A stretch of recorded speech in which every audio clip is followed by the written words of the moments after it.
Have you ever noticed how people who grew up in the 1990s seem different? Not flashy, not attention-seeking, but in the way they handle chaos, in the way they can sit in silence and still navigate the digital world without getting lost. Even if you didn't grow up in the 90s, this mindset will feel rare. If you did, this is exactly why you feel different. Because your childhood wasn't just a decade, it was a rare psychological window, a time when life moved slowly enough to be felt, but fast enough to demand adaptation. You weren't raised by technology. You weren't sheltered from it either. You were in the middle, learning to balance both worlds. Your childhood wasn't recorded every second. Moments weren't made to be captured, shared, or replayed. If something happened, it lived in your memory, or it disappeared. That trained a subtle skill, the ability to be fully present. Saturday mornings weren't flexible. Shows started when they started. Miss one, and it was gone until next week. No pause button, no instant access, no backup copy. You experienced life as it happened. Boredom worked differently too. There wasn't infinite scrolling, no algorithms feeding your every move. When boredom appeared, you solved it yourself. You invented games, you explored, you imagined worlds out of nothing. Those small, unsupervised struggles quietly built creativity and resilience. Your brain learned a lesson modern life rarely teaches. Discomfort isn't a problem. It's a starting point. Then came the shift. Slowly at first, then all at once. The internet arrived, but not fully formed. Dial-up, limited access, rules about screen time. You remember choosing between the phone line and the internet, planning conversations instead of firing them off instantly. Being unreachable was normal, not suspicious. And then overnight, the world flipped. Handwritten notes became instant messages. Waiting became obsolete.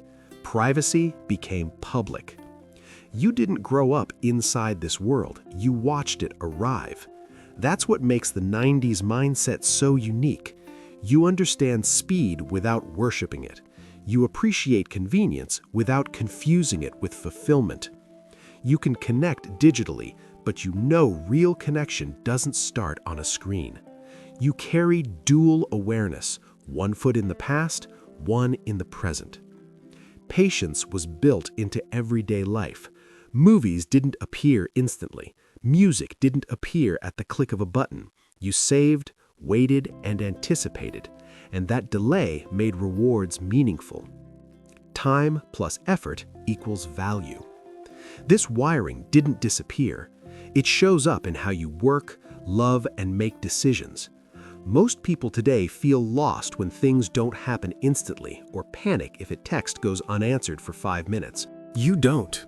And that difference changes everything. Because the world is moving faster than ever, and most people risk losing the ability to slow down, focus, and truly experience life. Small challenges shaped you too. Navigating without GPS. Solving problems without tutorials. Figuring things out before asking for help. These weren't dramatic. They were tiny, daily tests of self-reliance. Repeated every day, they built quiet competence. People notice it in you. You don't need to prove it, you just are. Perspective was your hidden advantage. You saw life before constant sharing. You lived through the birth of digital identity. You watched privacy become public in real time. That creates discernment. You don't overshare. You don't confuse visibility with value. You know which battles to engage in and which to ignore. Because for most of your formative years, life had no audience. This is why talking to someone from the 90s feels different. They can be fully present without disconnecting. Engage digitally without being consumed. Move fast, but never feel rushed inside. They remember when life moved slower.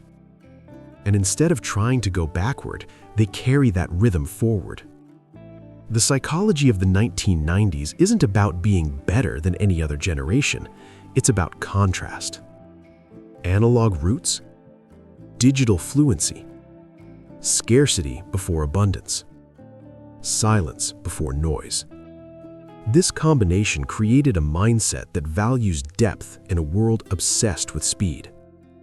And once you notice it, you start seeing it everywhere.